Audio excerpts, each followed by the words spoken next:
Stop taking sacks. No, really, I mean it. Stop taking sacks. In today's video, we're going to talk about the top 3 tips that you guys need to know to become better pocket passers in Madden 22. What is up, guys? Zan from the Zan Madden YouTube channel. In today's video, we're going to talk about 3 things that you have to know if you're going to become a better pocket passer in Madden 22. But before we get into the video, please do me a quick favor. Make sure you guys hit that subscribe button and also take the time to hit that notification bell so you don't miss any of the uploads coming your way here on the Zan Madden YouTube channel. Now, we're going to start off with number 1, and this is a tip that I think separates pro players from very good players, and that is your pocket presence, and moreover, how important it is to climb the pocket. I find that most players have this really bad habit, myself included from time to time, of dropping back as guys shed. And this is a bad habit to get into. You hear this all the time in real life, no matter what level of football you're watching, is you want to climb the pocket at all times. And that is a hard habit to get yourself into, but I promise you, if you can get into that habit, you're gonna be far better off. So one thing I'm gonna do here is I'm gonna show you a drill that I use all the time to get myself better, especially early on in a game. And that is just running a 4-man rush against a 5-man line and taking sacks. I'm gonna try to step up in the pocket, manipulate the blocking angles of my offensive line versus the defensive line, and find ways that I can get my offensive linemen, even when they're shedded by a D tackle or a defensive end, to retarget and pick that guy up a second time. So this drill is not about dotting. This drill is more so about holding onto the ball as long as you can. And you're gonna find that the more you practice this drill, you're gonna learn the animations as they start to shed and disengage, and learn how to manipulate and slide around in the pocket. One of the guys that's the best in real life, truthfully, honestly, probably the best of all time, given his athletic ability, is Tom Brady. So taking yourself in and forcing yourself to stay in the pocket with a quarterback that is not mobile is really key. So I'm just gonna go ahead and hold on to the ball as long as possible. You see right here, I'm gonna step up. And what that does is that allows my right guard to then re-block that guy that was shedding him. And you're gonna be able to do this and read all the defensive linemen at the same time. You're kind of just gonna get a feel for the pocket. You see right here, there's that shed, try to climb up into it.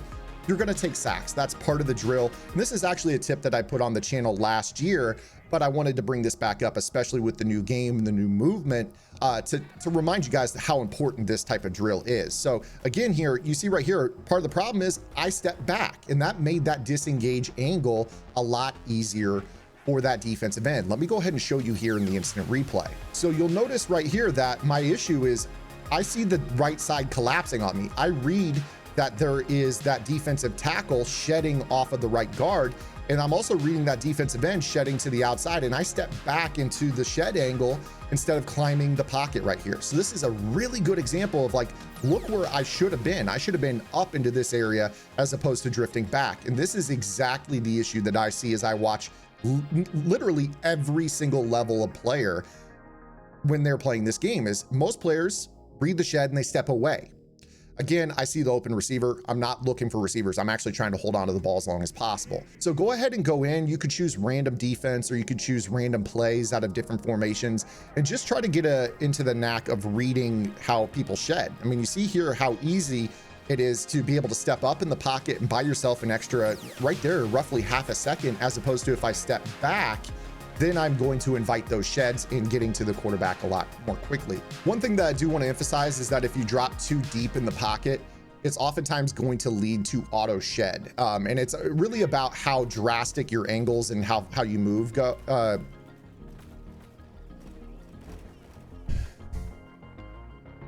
I don't want to necessarily say that it's a pre-programmed barrier, but you'll notice that if you really drop in the pocket, that is going to be something that is going to cause sheds, which you definitely don't want, obviously. So again, climbing the pocket is key. Stepping away from the blocks causes those disengages that you oftentimes see. So a lot of players you'll watch on Twitch or on YouTube, when they get to, 10, 15, 20 yards behind the line of scrimmage, you notice that guys automatically shed, which is going to bring me to my second point. Right trigger, the turbo button, R2, whatever you want to call it, sprint. This is a bad thing to do with a quarterback unless you are actually ready to roll out. Back in Madden 2010, I want to say, the game was actually uploaded onto the internet for people to download and burn onto modded Xboxes. That was basically the time where we noticed that there was code in the game in Madden that caused the defensive lineman to shed when Turbo was held behind the line of scrimmage. You may notice this effect when you are playing Madden and you hold Turbo behind the line of scrimmage with either your quarterback scrambling,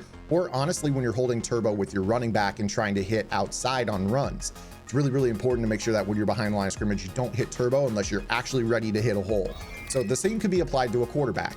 Again, you're gonna notice that if you start to hold Turbo, it causes guys to disengage. You see how basically 2 of the 4 linemen right there will disengage.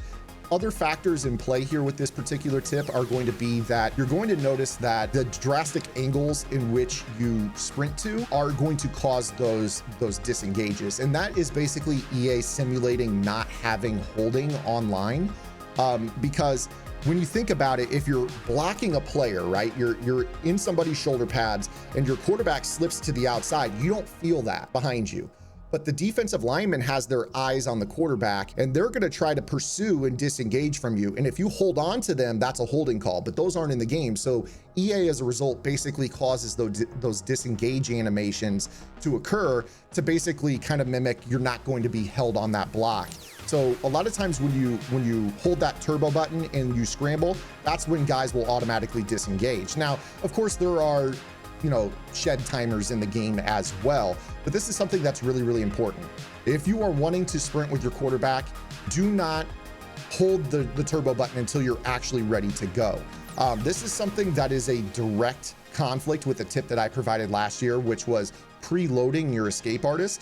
That tip still applies with the escape artist, but in general, when you're scrambling with non-escape artists, the moment you hold that R2 is the moment that timer is going to start, and guys are going to shed pretty quickly once you hold that R2 button. So do not sprint unless you absolutely have to.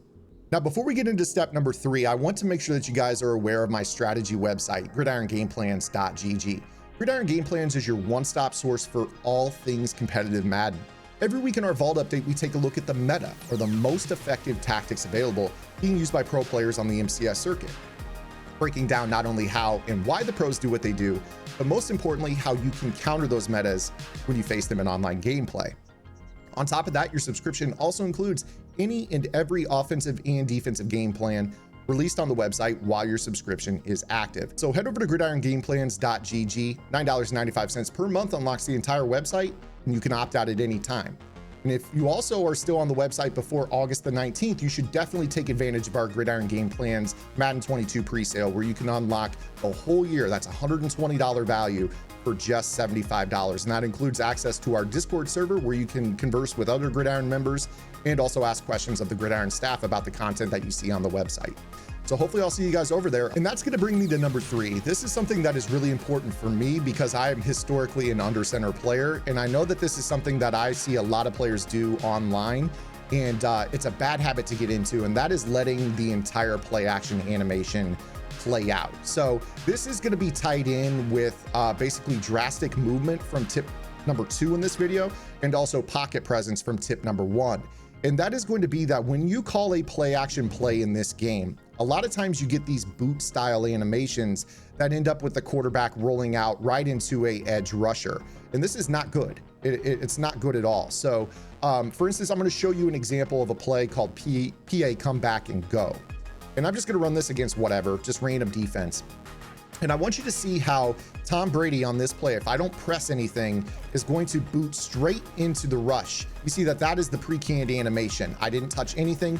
He's going to roll straight into edge rushers. And I'm not a big fan of that because I like to use play action, but I don't like those drastic animations where he's sprinting and running straight at a pre-canned position on the field, because my opponents are obviously going to be attacking off the edge. They're going to be sending blitz calls.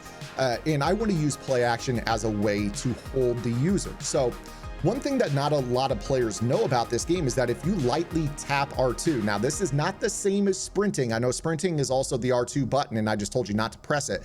But on play action plays specifically, you can press the R2 button to tap out of that play action animation. So this is going to do 2 things for you. It's going to cancel that auto roll animation, and 2, it's going to put you up in the pocket, which is the spot that I told you to climb to in the first part of this video. So you'll see right here, I just tapped that button and I'm in a good spot where now I have protection. And obviously the route combo is, I didn't mess with that, but that allows you to stay up in the pocket and, manipulate those angles that we talked about in step number 1.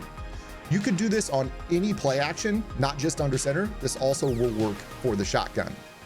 So I'm gonna go ahead and go into another shotgun play here. Let's choose this play, PA curl post, and we'll go ahead and run that against random defense as well. Now, if I were to let this play out, you see that this animation is okay. Tom Brady is in a fine spot, he doesn't boot. But there are some PA sprint out plays from shotgun in which you'll see the quarterback kind of do something like this. And you don't want them to do that because, again, the turbo, the sprinting, the changing your angles too drastically causes those auto shed disengages. So again, if you're playing shotgun, you could go ahead and just tap that button and you're just right there in the pocket and you still have the effect of the play action call. So this is something that is good for keeping you up in the pocket and also making that user that we talked about yesterday in the video about how to protect your user. If they have that false step, now all of a sudden you're taking the user out of the play with play action, but you're not sacrificing where your quarterback is running to. So guys, this is 3 very, very easy steps to help you with your pocket presence to take less sacks and become a more proficient passer. I would like to remind you guys that just a couple days ago, I did a video on how to read the hallmarks of cover 2, cover 3, cover 4 in man coverage.